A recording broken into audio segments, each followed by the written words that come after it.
We want to start this panel with a very brief introduction from the head of our Foreign Affairs Committee in the Bulgarian Parliament, Ms. Dzhema Grozdanova. She is here not only because of her position in the Parliament, but also because she is member of the Council, of the ECFR Council. And I'm very glad that she agreed to do this. It's the honorable task, I think, for every Bulgarian parliamentarian, no? Благодаря, Весела. Ще говоря на български. Thank you, Vesela. I'll speak in Bulgarian. Благодаря ви. Thank you. As I said, thank you for the invitation. I'm very pleased and privileged to be here to say a few words in this panel. Although the framework of the debate had already been said, and actually we had a lot of discussions with Ms. Mogherini, with the Foreign Affairs Minister and the Vice Prime Minister, Ms. Kuneva. I can say that I'm really, it's both difficult and easy for me to follow up on this discussion. We all agreed that the enlargement policy and the neighbourhood policy are the most successful policies of the European Union, and we all agreed that the enlargement policy has a great potential. It's not a freezing process, but it's an ongoing process. Despite the lack of trust, the disappointment in many European citizens, the enlargement policy remained a key policy despite the lack of timely response on the part of the EU and the sharp issues in Europe and around Europe. It's important to make an assessment of the financial and economic crisis on the enlargement, and I think this assessment will be very complex. The implications of the crisis in the Eurozone, especially the events in Greece, boost fear in Europe. And the question is, do we have to uphold the principles of solidarity when so many countries have their own problems? But the main challenges to the enlargement policy are both economic and political, and this is true for both member states and also countries from Western Balkans and Turkey. Economically, it's important to say that the crisis should have a restricted influence on the enlargement process because its funding has almost no implications on the European budget and has no direct consequences for the budgets of the individual member states. With the pre-accession instruments for 2007-2013, we know that there is funding for pre-accession programs for the Western Balkan countries and Turkey, and it's only 1.3% of the annual budget of the European Union, and for the next 7 years it will be 11.7 billion euros, and this is an important investment from the candidate countries and also for the European Union, because this will help the beneficiaries implement the economic and political reforms in order to get to the full membership. The accession of small countries, the small countries from the Western Balkans, would not have a dramatic effect on the future budgets of the European Union. But when it comes to Turkey, the issue is more complicated. On the one hand, the degree of convergence between Turkey and the member states in view of the rapid economic growth of Turkey and also the financial, despite the financial significance, the decisions are political. And on the other hand, the processes in Greece not only delayed the enlargement policy, but actually they changed the policy. And the policy as regards the Western Balkans is related most of all to security. Turkey has a strategic importance for the European Union, we know that, and in fact this importance increases in key aspects like energy security. And this, if the policy of the European Union remains as it is, with different messages to the member states, this will affect the European Union position in the region, and there may even be alternatives.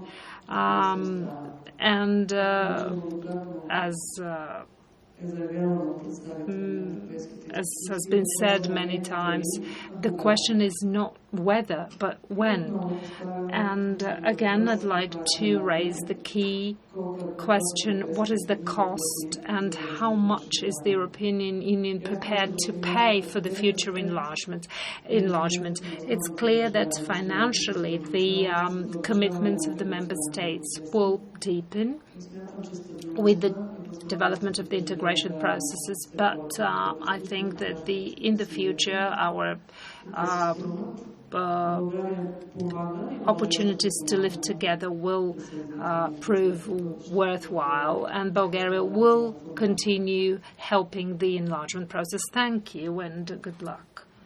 Thank you very much for that introduction. And before we move on to the other members of the panel, I'm just going to ask you one thing. I just want to check that I understood this correctly, because I've never heard this before. I understood Greece delayed and changed the enlargement policy in the Western Balkans. Is that correct? Okay, that's what I had understood. Perhaps you could clarify that. Sorry. Yes, but I wanted that's how the message. Sorry, but what did you then? Perhaps you should clarify exactly what you meant in that statement, because that's how. Аз казах, че задълбочаването на криза. I said that the deepening of the financial crisis in Greece creates more fears about the integrity of the European Union in the future. And I can also add that the referendum in the UK that is expected to happen will also relate to the integrity of the European Union. Well, okay. Thank you very much. And doubtless we will come back to some of these questions. I'm Tim Judah. I'm the Balkans correspondent of The Economist, although technically speaking I really just cover the Western Balkans. But still. A few months ago it was very fashionable for people to talk about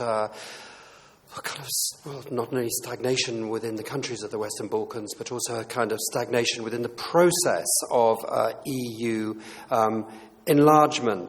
And then we had various events. I'm thinking of the tapes affair in Macedonia, which was then followed by the we'll call them still rather mysterious incident of violence in Kumanovo. At that point, a colleague, somebody actually probably rather well known to everybody here, but who wanted to remain anonymous, for her quote in The Economist, said that the European Union will discover that the policy of benign neglect, there's no such thing as a policy of benign neglect which does not come without a cost. And funnily enough, since then, there seems to have been a flurry of activity. Mrs. Merkel has been in the region. We've had some advances on the Kosovo-Serbia dialogue. Mr. Hahn has been negotiating away in Macedonia. The SAA has been unblocked finally in Bosnia and Herzegovina. And there seems to be really quite a lot going on. But so my question to the panelists, first of all, is going to be: is this just a kind of flurry of activity, or does this mean something? And is the policy back on track? I mean, Mrs. Mogherini said the policy, as far as I understood it, the policy we don't need to change the policy. We just need to do it. Is that correct? And we have some questions that were presented to us, saying, well, one here says, I'm going to read here, both Turkey and Russia could offer an alternative to European integration for Balkan countries with uncertain membership prospects for the near future. I will throw that out. Is that for real? Or let's leave Turkey out of this for the moment, but can Russia offer anything more than kind of nuisance value, really, rather than alternative to European integration? We will start with Alida Vracic from Bosnia and Herzegovina, still director of think tank Populari in Sarajevo. I used to think of you as perhaps not just one of the most optimistic people in Bosnia, but in the whole of the Western Balkans. Are you still that person? So where are we going? Really? Okay, that's good to hear. I think I was always a little bit balanced, but okay. Well, there are many questions for this panel, but let me start with the kickoff one about the activity that is currently happening in the Balkans. Yes, lots has been going on, but I wouldn't say this is new to the Balkans whatsoever. I think if one measures that using some sort of quantitative techniques, we would actually see that the Western Balkans probably had more international attention per capita than any other region in the last, let's say, 10 years. There were periods of stagnation, and then we wouldn't have any international high officials coming down to the Balkans, and then there would be a period of sort of a vibrant exchange again. And recently we have seen that a lot, especially within what is called Berlin process.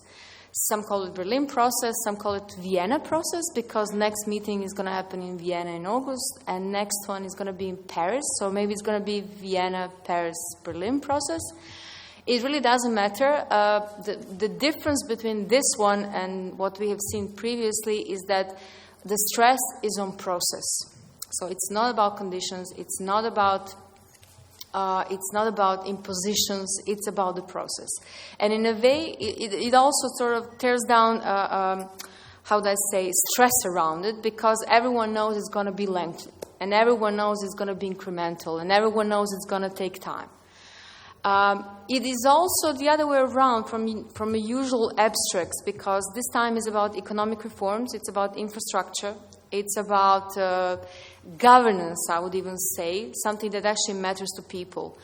I have been working quite heavily in the past couple of years trying to sort of steer the attention of the international community from what they present as an abstract EU story towards something that we in the Balkans really care about. And it's about unemployment, it's about poverty, it's about schools, it's about hospitals, it's about really what makes life habitable. And we had no really allies in this process, because it seems much easier to speak about abstracts and about big sort of plans for the Western Balkans. This time it's a little bit different.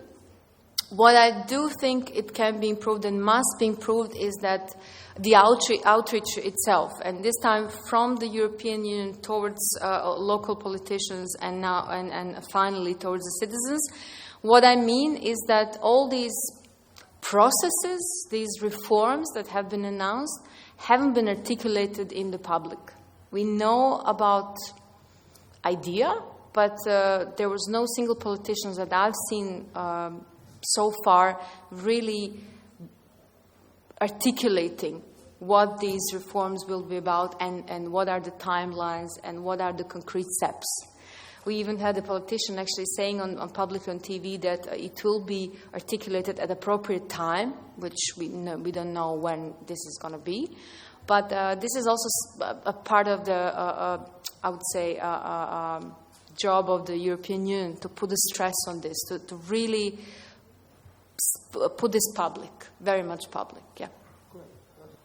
Okay, thank you for being short. I would just like to say that Sinan, when we come to you, it's going to be a different story, because although technically and on paper Western Balkans and Turkey are all kind of moving together, I mean, it's kind of a different story, so I apologise for not talking a little bit more about Turkey in my introduction, and I will leave that to you. We're going to Hedvig. Hello, are you there? Yes, Hedvig Morvai, who runs the European Fund for the Balkans. What does it look like from Belgrade? How does it look from Belgrade? Well, from Belgrade and from the region overall, I would say that the main conclusion could be just as the title of this session says, that the job is not done.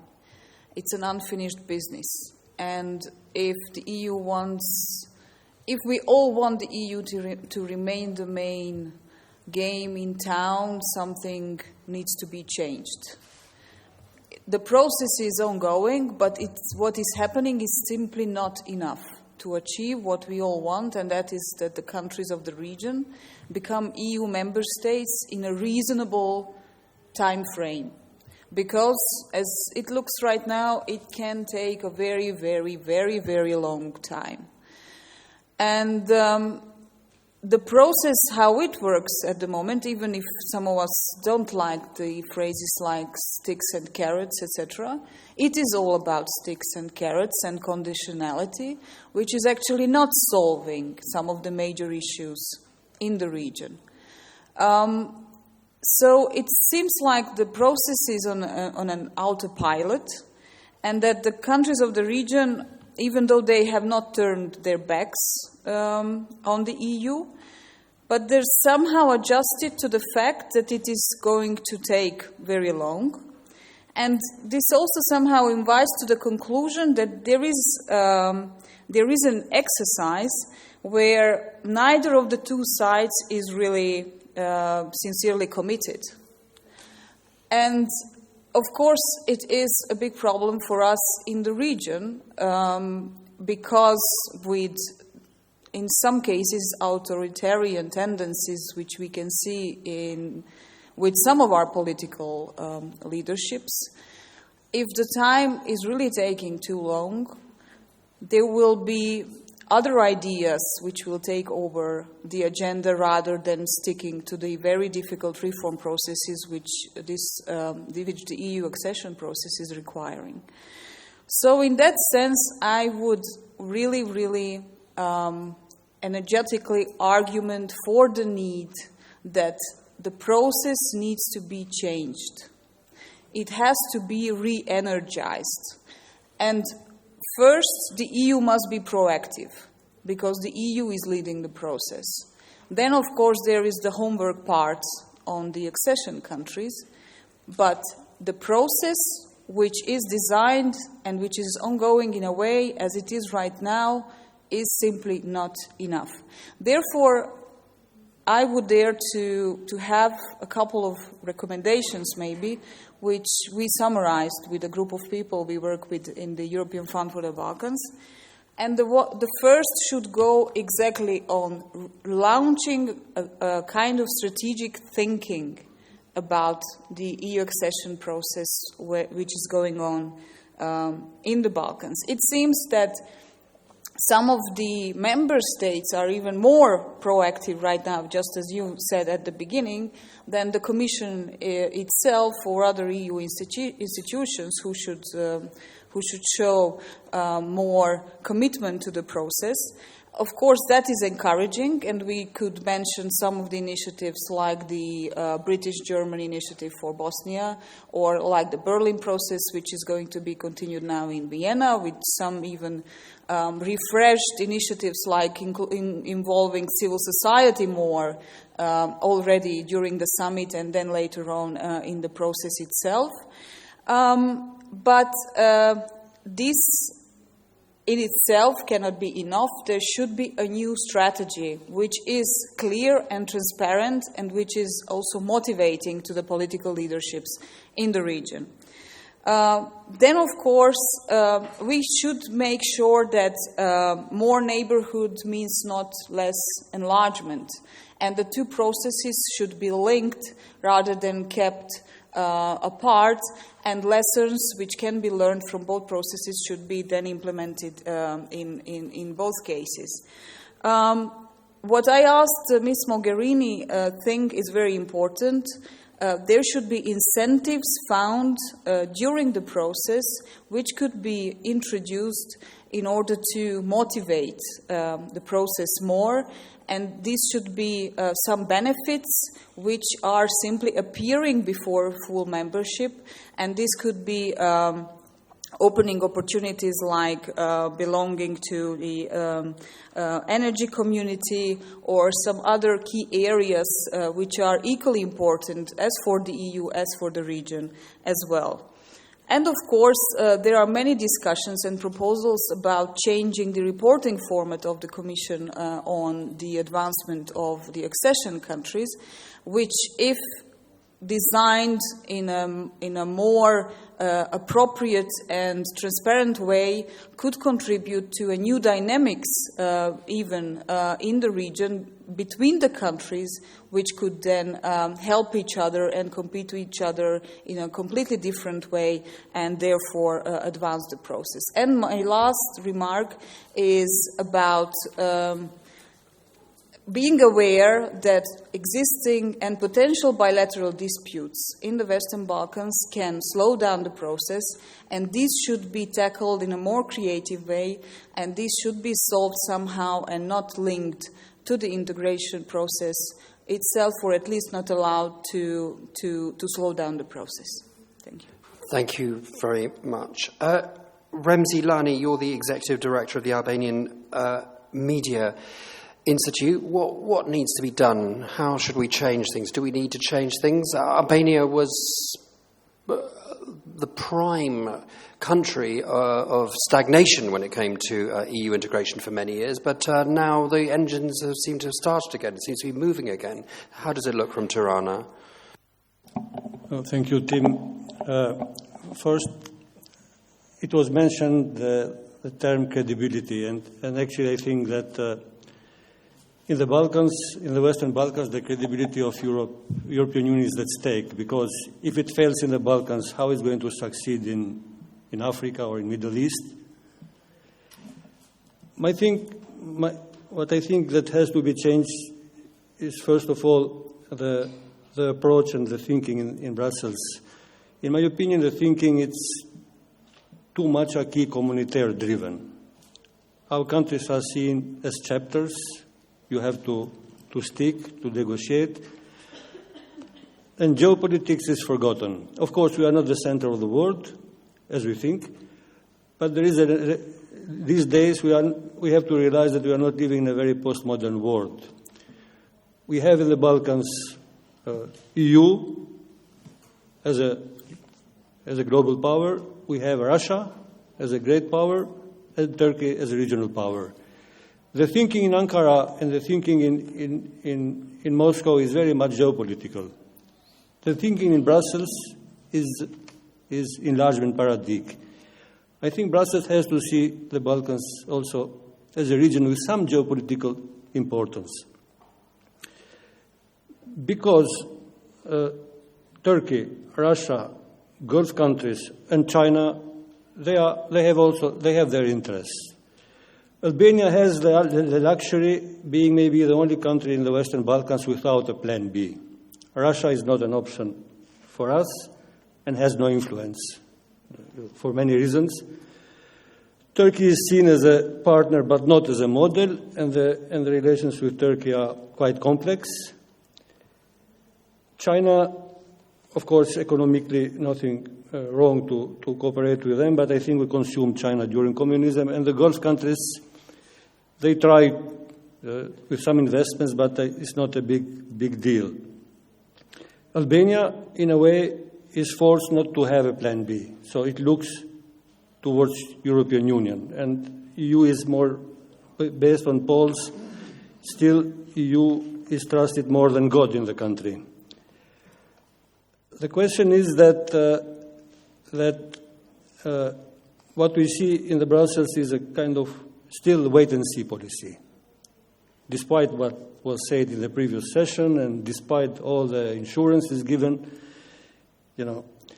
let's take the frozen concept. It's not that anyone from us will be ready in 5 years. We know that. But in the Balkans, now we have what is called frozen enlargement. But before the frozen enlargement, or together with frozen enlargement, we have some frozen conflicts. We have some frozen disputes, like the name of Macedonia. And we have some frozen democracies. Macedonia maybe is the typical case. EU enlargement is supposed to defroze all these things which are in the fridge. And the message which was given for the 5 years, I think, affects the process. Another thing is that the Brussels is losing ground compared with some capitals. All the Balkan leaders were recently in Tirana, including the Prime Minister Vučić, and they have been talking and preparing for the Vienna summit, after the Berlin summit. And they are looking more towards Berlin rather than towards Brussels. Let's be realistic.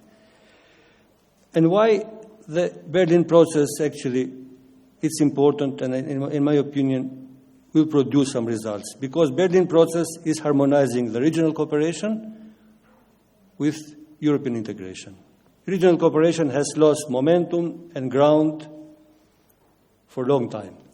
Countries were more interested, from my country, starting from Albania, on their individual agendas towards Brussels rather than towards cooperation with Macedonia, with Serbia, even with Kosovo.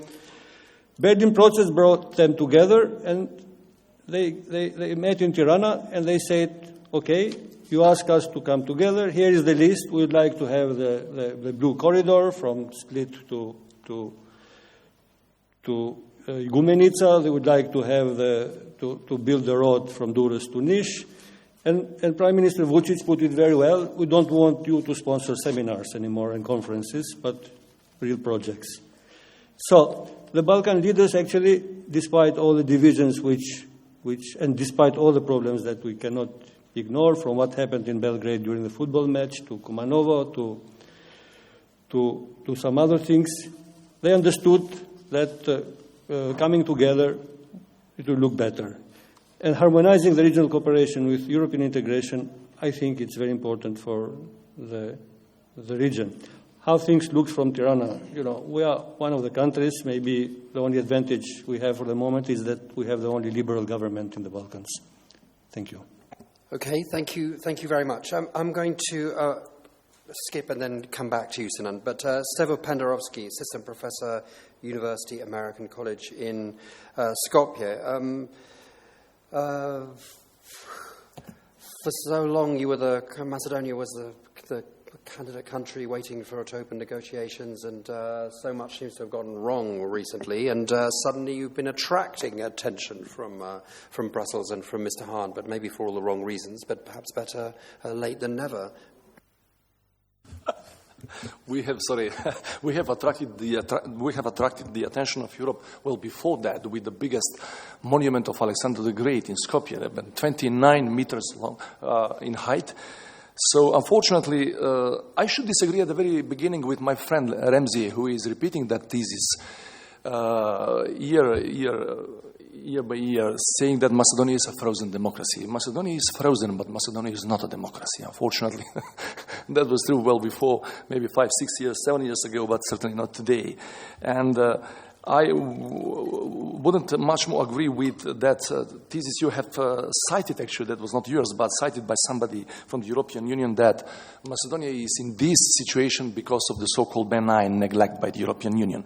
Saying this, I wouldn't like to say that Macedonia is not to be blamed at all, or Macedonian political elite, Macedonian government, but it is true that it should take very, very negative things for the Brussels attention to turn towards the region again. They have thought once upon a time that 5-10 years ago we have become a candidate country for the EU in 2005, that we are on the track, and after that it's going to be by default going towards the membership. That's not happening anywhere, not only in Macedonia. And we have been actually dedicated or allocated to the third, I wouldn't like to insult anybody, but to the third echelon of the EU bureaucrats in the meantime. So the activities, you have mentioned a lot of activities going on in the region by EU. All all of that, I would say, but especially all of these activities going on in regards to the Macedonian crisis are of some kind of fire extinguishers. So they are not creating something new, they are not offering incentives to the people or to the political elite to be better, to go into real reforms, but they are trying to resolve problems being created in the meantime by non-democrats. We have the biggest problem in Macedonia, and it's going to be with the latest agreement brokered by the European Union Commissioner, Mr. Hahn, is going to be the problem of implementation. We have seen that since the Bosnian War.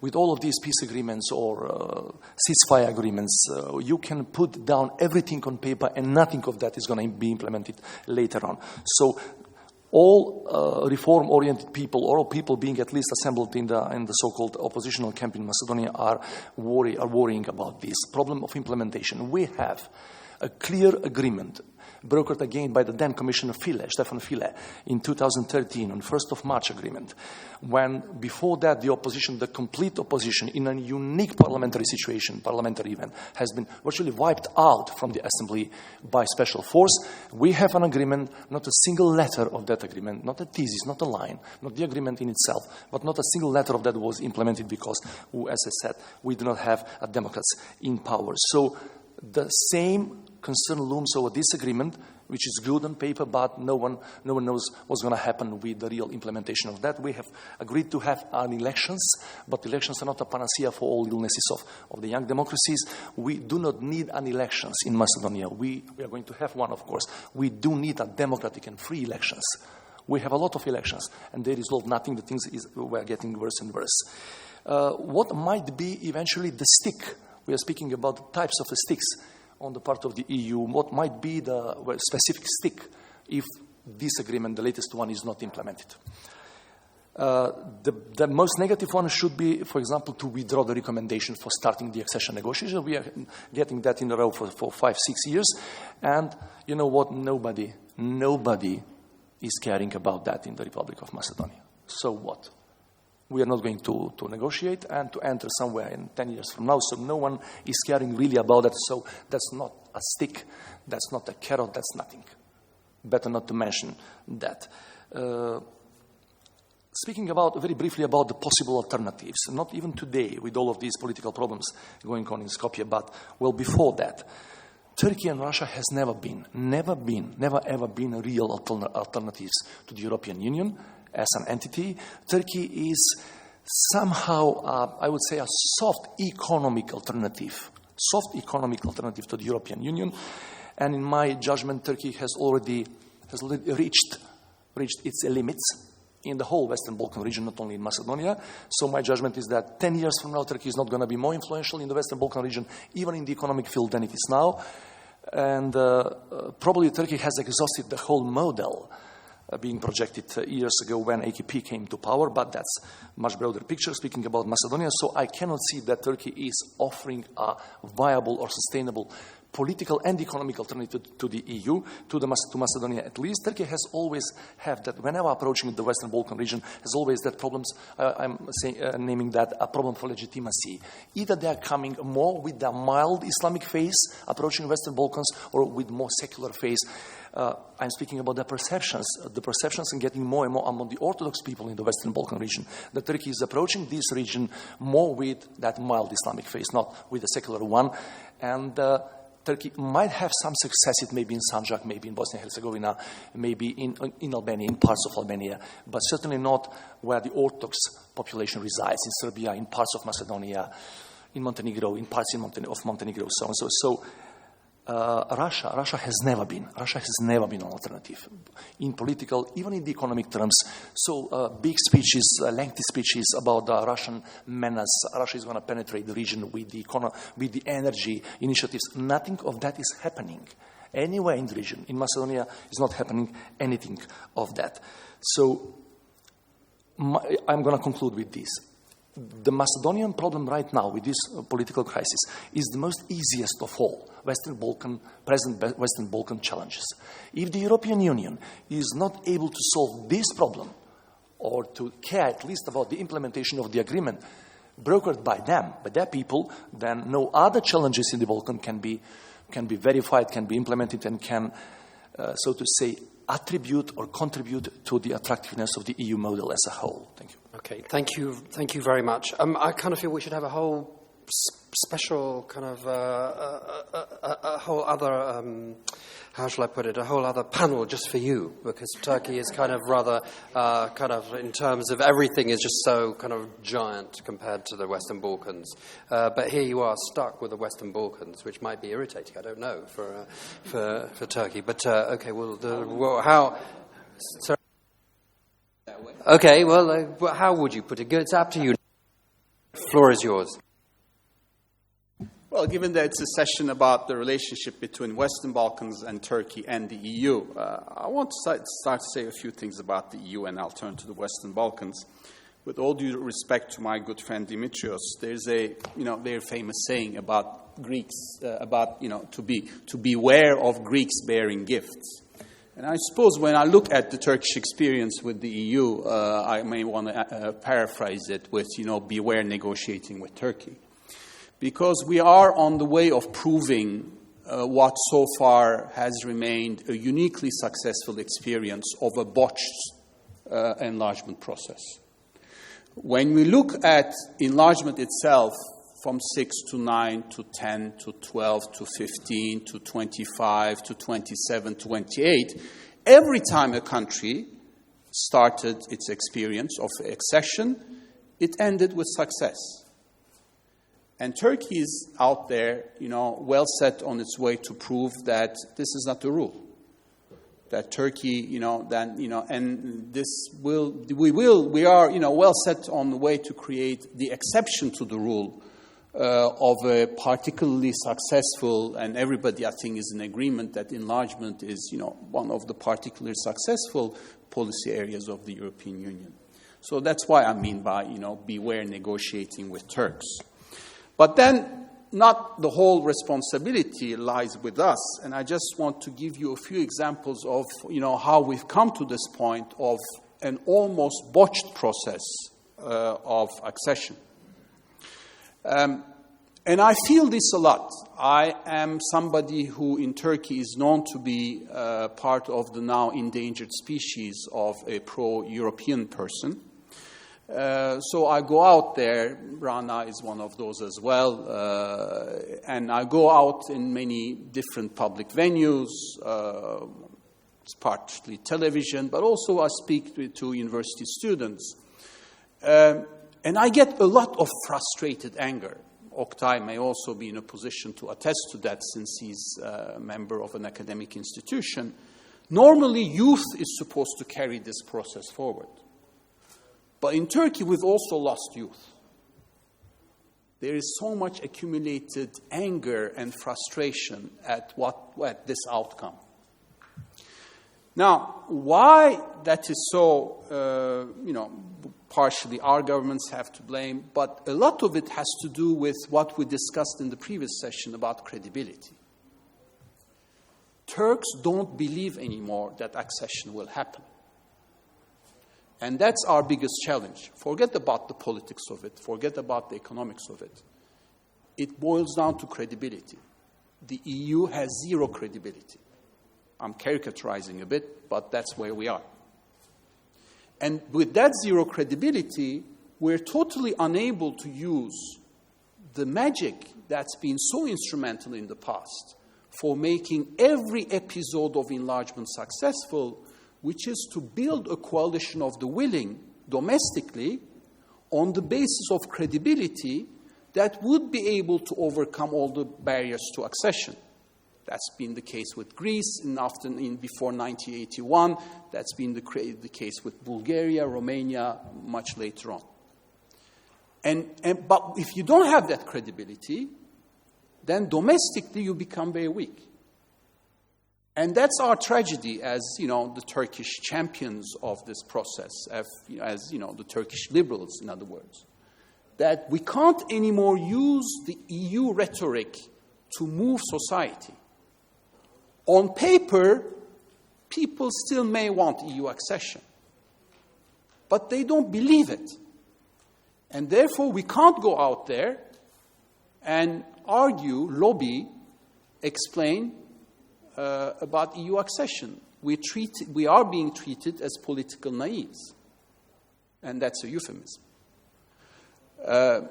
So to us, who have, worked on this and fully believe in the benefits for both sides, for EU accession, my message for those who are looking at this factor, particularly credibility, is just to share with you, our own tragic experience, for lack of a better word, about what that lack of credibility has led in terms of the EU losing its leverage and in terms of the domestic people who in other countries have been able to tack on this EU magic, and that's totally dispelled in Turkey.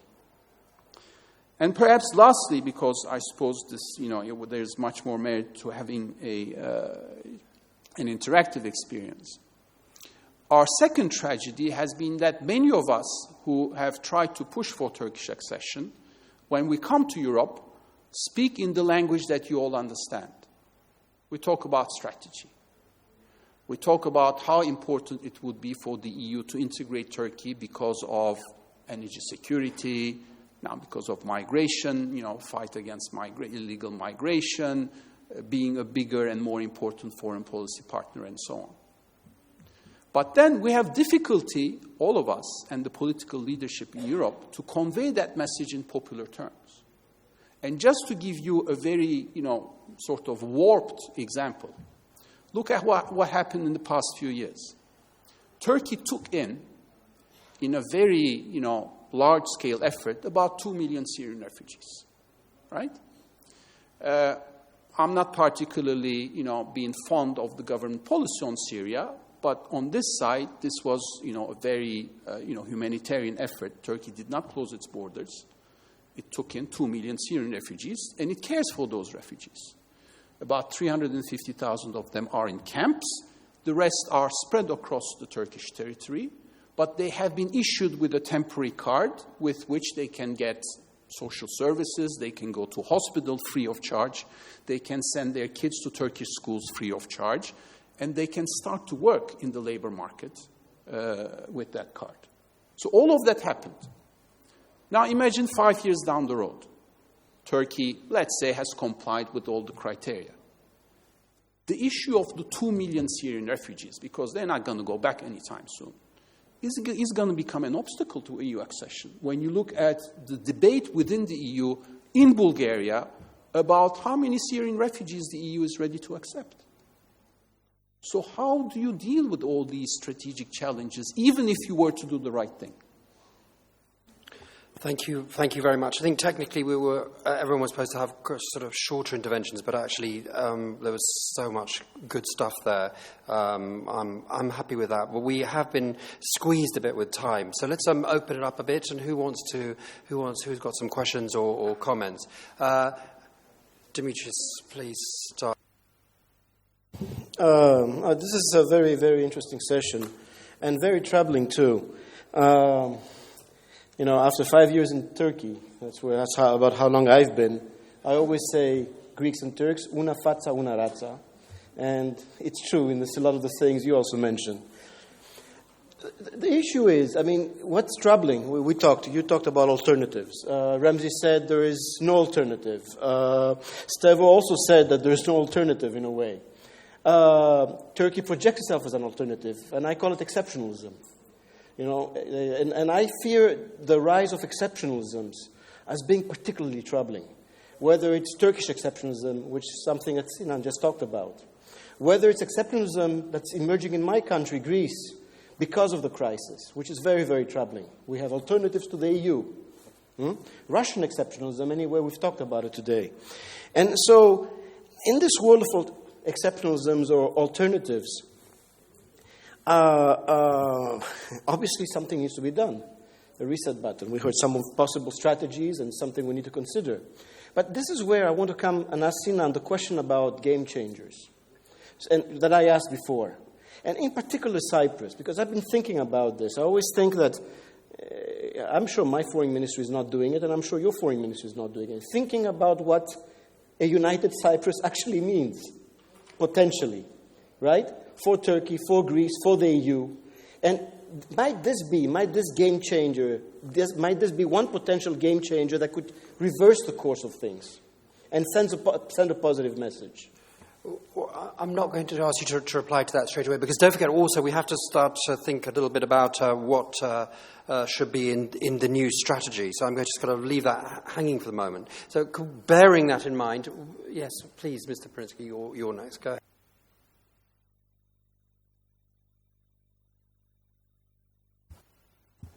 Thank you.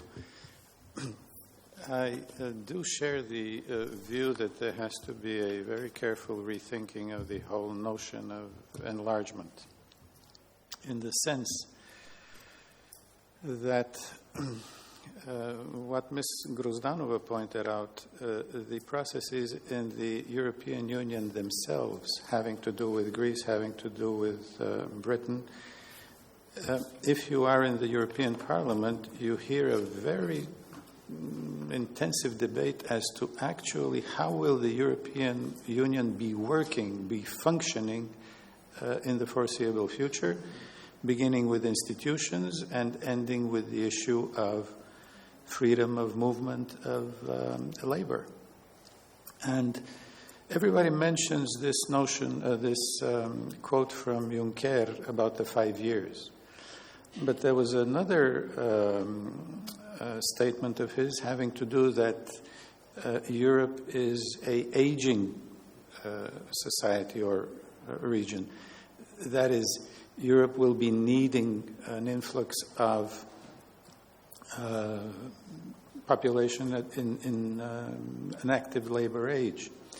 Now, if one would consider the Western Balkans as part of the analysis of the overall development of the European economy, social developments, looking at how does the European, what was known as the convergence machine, restart. Because there is this analysis of the evolution of the Europe 2020 strategy. And the Commission will be coming back at the end of the year with a more in-depth analysis. But its preliminary statement says that up to 2008, the European Union was seen as a convergence machine. But after that, it has stalled, and perhaps even divergences have increased. So you need to look at the challenge of enlargement from the point of view of how does one try to address a Europe-wide problem by integrating the various inputs of also the accession countries, including, in a very strong sense, Turkey. And I believe that Mr. Lani hit a very important point, pointing out that the Berlin process brings together the regional dimension with the European evolution process, because countries in the region see in this involvement of Germany a kind of assessment as to how can we make these economies work in collaboration or in cohesion with the way that the European economy and the German economy will be developing. So I wouldn't like to go along with what Ms. Morvai has been insisting on, the carrots and sticks business, but rather on the interaction which would give this sense of a perspective for citizens that they are participating in a process which gives them a future in their own lives. And I conclude by this, I believe, realization that we all have, that the foreign policy debate and the foreign policy language should never lose sight of the level of citizen and individual expectations, and how does that interact. All right, thank you very much. We are quite short of time, so let's keep it quite short. Verena Haralahu from Kosovo. Go, Perfect. Thank you very much. I'll try to be very short. Actually, I missed the opportunity to say two main messages to Ms. Mogherini. And I'll go back to those because they were the efficiency of enlargement process. We were talking about the enlargement as a very successful policy. It is indeed. We were hearing about the lessons learned, obviously, that we should be taken on board looking into this strategy. And the 2 points that I wanted to make were precisely efficiency of the policy, in particular in the Western Balkans region, and a couple of words on inclusiveness later, if I can.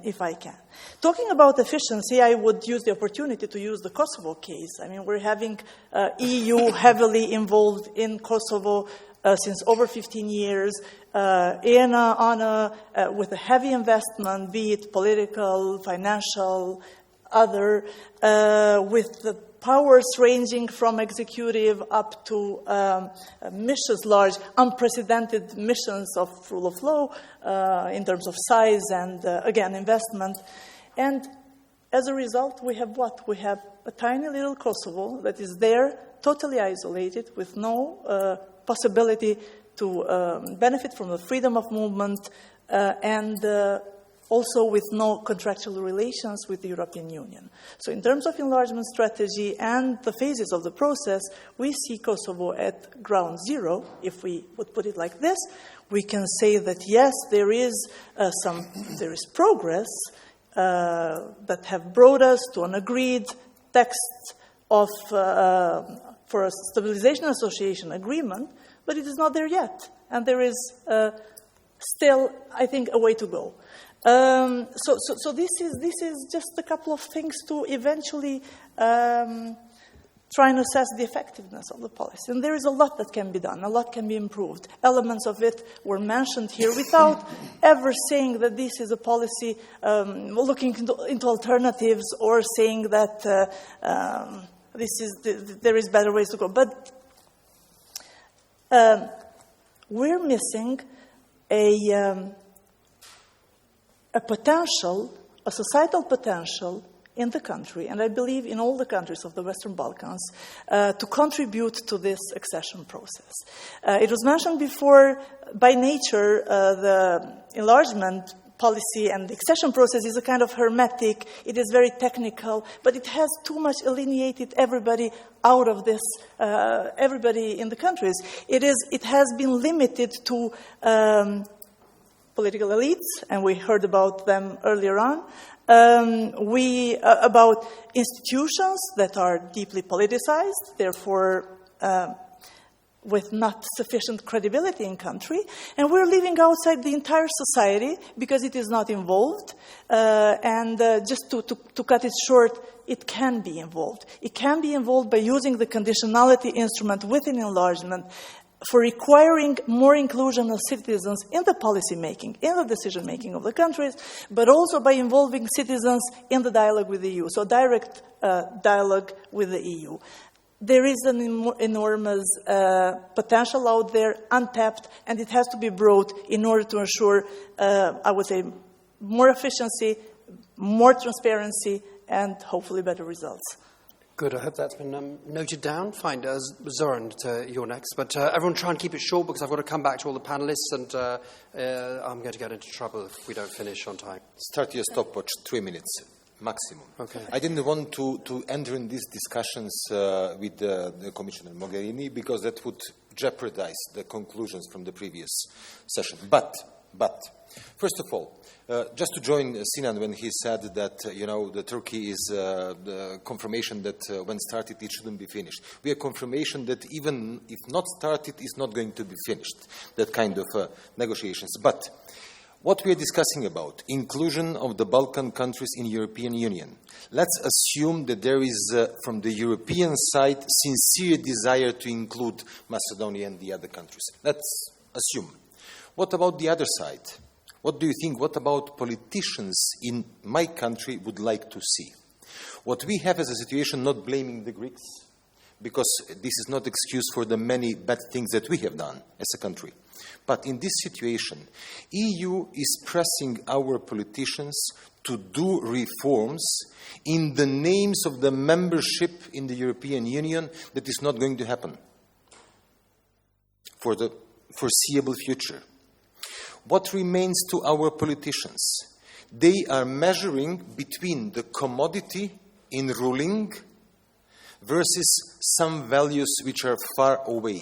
And they're, of course, choosing the commotion in the governing. That's one thing. Second thing, speaking about addressing the citizens. The citizens are choosing between imaginary values, which are positive, it should be done, absolutely yes, on one side, and on the other side, there are issues like existence and empty stomach. They are not going to choose values. Full stop. So in this situation, not 3 minutes yet. In this situation, the problem is that European Union, not European Union, anybody can take by force. You cannot give by force to somebody. So Macedonia is in situation, I was just waiting what my dear friend Stevo would say about that, and I'm going to be more merciless because I have less reasons to be careful what I'm saying. In this situation, what we are speaking about is absolute need for different kind of sticks and carrots, at least in Macedonia.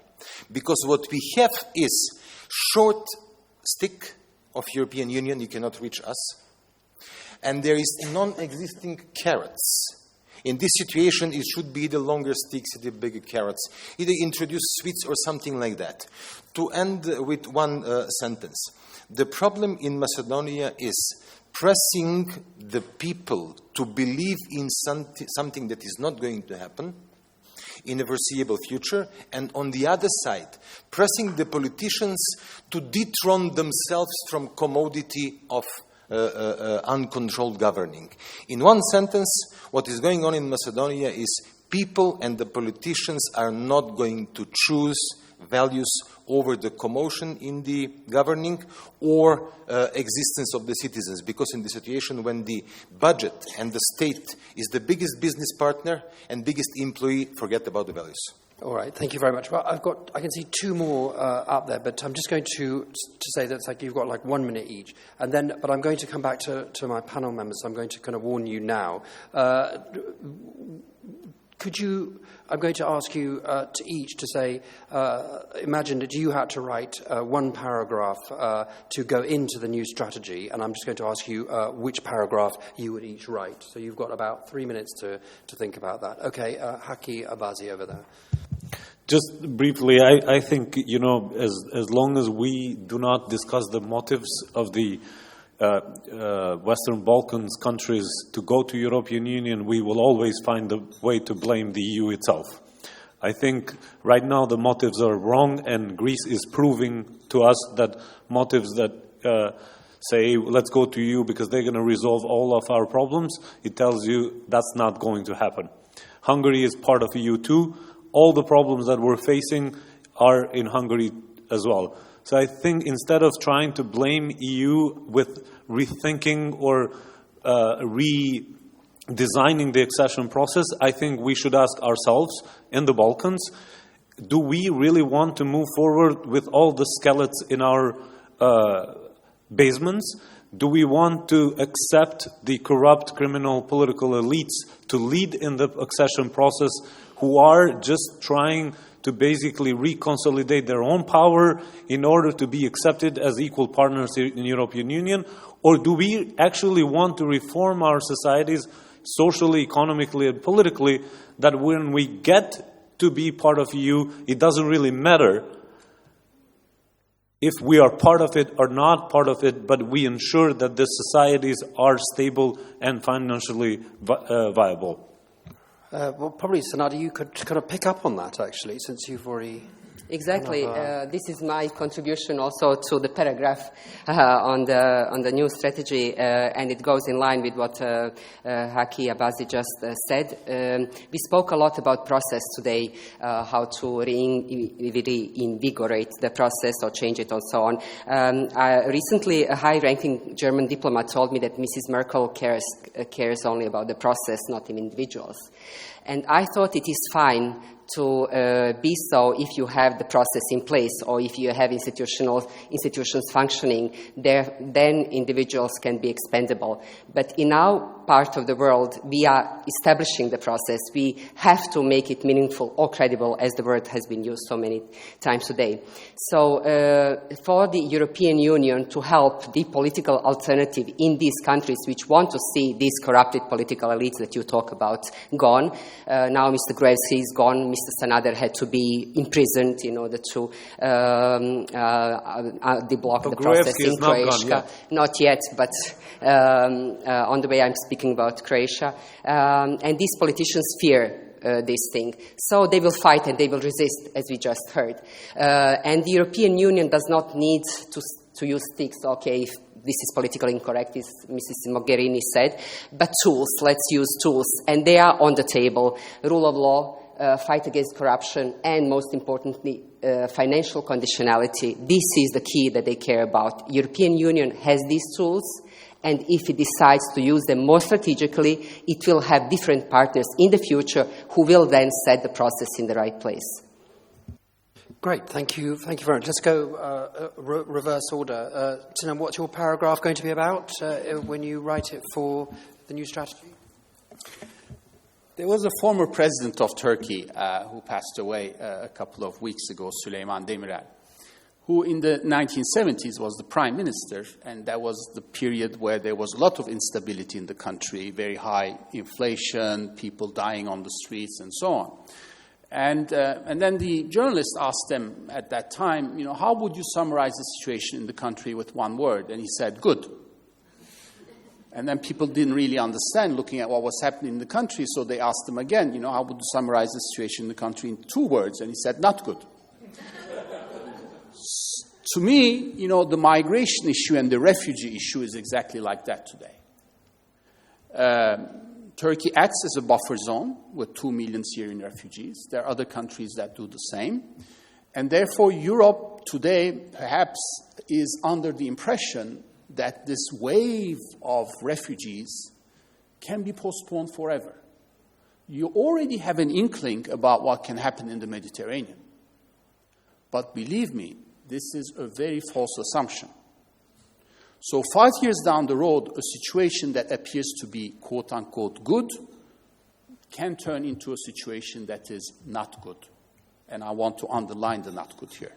So if I were to insert a paragraph in that security strategy, it would definitely be about how to think long-term about this issue. It would be about how to stabilize the neighborhood and the neighbors of the neighbors, but also how to do burden sharing, not only within the EU, but also within the close neighborhood of the EU. Because if you don't talk about burden sharing, you can't really expect these countries to take on this burden forever on your behalf, if this is where the refugees want to end up at the end of the day.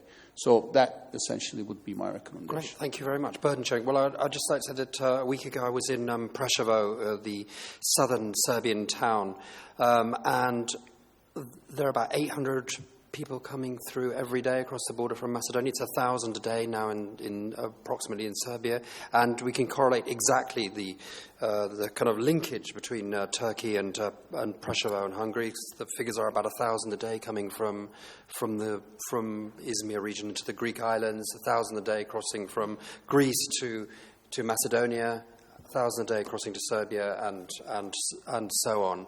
Stevo, what's your paragraph about?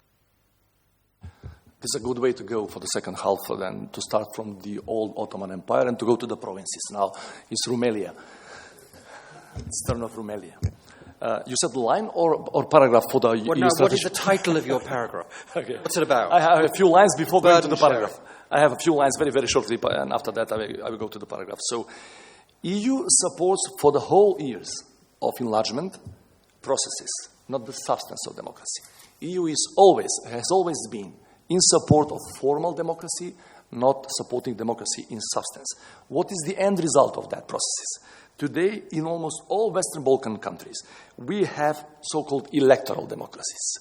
And that is only the facade, hiding behind that nothing of democratic values. Elections, as a rule, the elections are won by populist politicians and clientelistic political parties. This is the line. Then EU to go back, but really to the democratic values. All right. Well, actually, another Turkish link is that recently I've heard an expression being used, which is the Erdoganization of Western Balkan politics. We can discuss that later. The Erdoganization of Western Balkan politics. The Erdogan model of leadership for Western Balkan leaders, perhaps, Sergeant. Well, I was yes, perhaps, but I've heard both actually. But recently this is the new one. It's the Erdoganization. Remzi, what's your paragraph about? Yeah, we live between Erdogan, Berlusconi, and Viktor Orban. So this is the triangle. It's not that.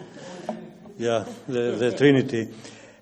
Actually, in the document is mentioned the role of the EU in the stabilization of the region, despite what Mogherini said, the stabilization is the key word in the document, and demilitarization of the region. The challenge is, and I follow what Haki and Stevo said, is the democratization of the region, because we have strong illiberal tendencies in the region. We have weak institutions and strong men in the region, more and more. And of course we need rule of law, but we need the democratic rule of law, which I think we miss in most of the countries. What can the EU do about that? Just briefly, I mean, how would you suggest the EU deal with that? The EU has to think more, to study the Macedonian case. You know, the process was stopped for 10 years, for reasons we all know. And if the process will continue being frozen or not move in all the countries, in 10 years we will have not only one Macedonia, but 3, 4, or 5 Macedonia. Okay. Hedvig? Well, I would start with maybe not a paragraph, but a preamble. How do we say it in English? I'm not sure. So I would say the European narrative is still dominant in the public discourse of the countries of the Western Balkans, which needs to be built on and strengthened. And to this, I would then add now a few information. First conclusion is the citizens of the Western Balkans are electing governments which are pro-European. And this is happening in more or less each of the election cycles. We can say that these are formally pro-European, but the citizens are electing those who are campaigning for Europe and EU integration. Secondly, according to the recent polls in Serbia about supporting EU integration among the citizens, it is now, it doesn't matter, 49%, it's 5% more than it was 6 months ago. And 71% of the citizens think that the pro-European reforms should be supported even though there is no perspective, no EU membership perspective. And 66% of the citizens say that the negotiation between Pristina and Belgrade should go on even without the EU integration process. So if we cannot say that the atmosphere in the region is not supportive and not pro-European, what we can say is that maybe now is the final moment, or at least now is definitely a momentum when this still strange support towards Europe is existing in the region. Maybe nowhere else, but in the region it is still the main narrative. Thank you very much. And the final word is to you. Thank you. Couple points, and then I'll try to summarize that in that paragraph. I don't know, it might be me, but I actually do see quite a few things that can be done, and quite immediately. For example, going back to Turkey, I mean, there is research and analysis being produced that actually shows the emotional, religious ties with the Western Balkans and Turkey, especially in Bosnia and Albania and Kosovo. And I cannot agree more with Stevo saying that Turkey is running out of this type of power and limitations. But at the same time, there's something that hasn't been used at all in the Balkans and from the Turkish point of view. And it's actually the experience, the know-how of the EU. I mean, Turkey has been in this process for years. But there was no single thing that I've seen that has been applied in the Balkans as a sort of a generous act of sort of handing over this know-how to the Balkans, which could be another potential leverage. Recently, I was in Ankara and I was discussing this with the foreign ministry. Turkey also eagerly wants to be part of the Berlin process, the UK initiative, Berlin initiative, Vienna process, but it hasn't been so far. Why EU doesn't want to involve this regional power in this process and at the same time sort of does several good things? There are mechanisms existing elsewhere in the world. We have recently published a paper on, we called it Common Foreign Policy for the Western Balkans, and it might sound naive, but in 10 years from now, it's probably going to be that way. It's actually based on a Nordic-Baltic model, NB8, where you have basically different countries that share some values, but not all values. There are no required new institutions to be built. Some are in the NATO, some are not in the NATO, especially important for the Balkans because there is also this discrepancy between NATO and the EU, whether we want to be part of the one or the other club. This is also a potential thing to be played with, to craft with it. There sort of platforms being built and maintained for the time, for 20 years now in the Balkans that are also underused. Like I'm actually referring now to the Regional Cooperation Council.